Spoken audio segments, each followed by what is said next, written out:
commence au plus haut de la température jusqu'à temps que ça colore. Une fois que ça a coloré, hop, on redescend à 160, on laisse à peu près 50 minutes. Et à 50 minutes, on éteint le four et on laisse encore 15 minutes.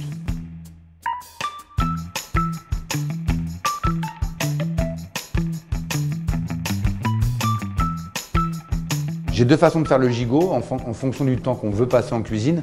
Je préchauffe le four à fond, donc pleine balle de 120, 250. Je préchauffe, je laisse chauffer. Je badigeonne mon agneau avec du beurre pommade, un beurre mou quoi.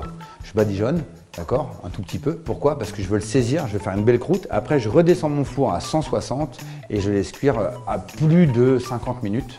Et après, j'éteins le four et je laisse le four éteint encore 15 minutes. Voilà. Et si on me demande combien de temps à 250, il faut juste que la poêle soit bien croustillante. Et après, on ralentit, on baisse le four. On n'ouvre pas le four, hein. On baisse la chaleur, le thermostat, mais on laisse redescendre en température à 160 degrés. Et on commence à partir de ce moment-là à mettre 50 minutes au timer.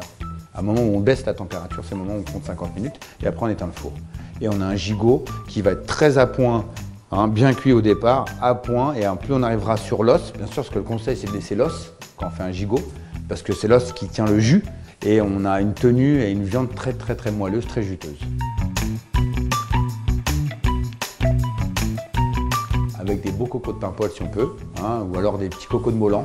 Et donc ces petits cocos-là, ils sont tout petits. Et moi, ce que j'aime faire, c'est une petite concassée de tomates à côté. Je fais revenir mes cocos dans un bouillon classique, hein, avec de poitrine, oignon, ail. En bouillon, je les égoutte et après je mélange ça avec de la concassée de tomate, un peu de piment d'Espelette et je fais un truc de dingue. Je mets une poignée de parmesan en poudre ou râpé pour faire un peu le style caponate et tu sers ça et c'est un peu crémeux entre le risotto et la caponata. Et il n'y a aucune personne qui pourra dire qu'elle déteste les cocos. Aujourd'hui, on peut faire aussi un truc de dingue avec l'agneau, c'est un dal.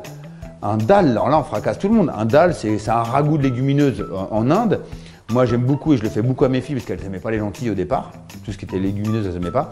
Et j'ai pris la lentille corail qui se cuit ultra rapidement, lait de coco, citronnelle, un peu de curry vert, de la pâte de curry, coriandre, jus de citron vert, un peu de bouillon de volaille et j'ai fait revenir avec de l'oignon et de l'ail. Tout le monde adore. C'est une nouvelle façon de voir le Pâques. Pâques, de toute façon, ça évolue. Hein. C'est comme Noël. Aujourd'hui, Noël, on part sur des trucs un peu incroyables, des fois improbables. Mais Pâques, ouais, c'est l'agneau, quoi. Retrouvez tout France Bleu sur francebleu.fr.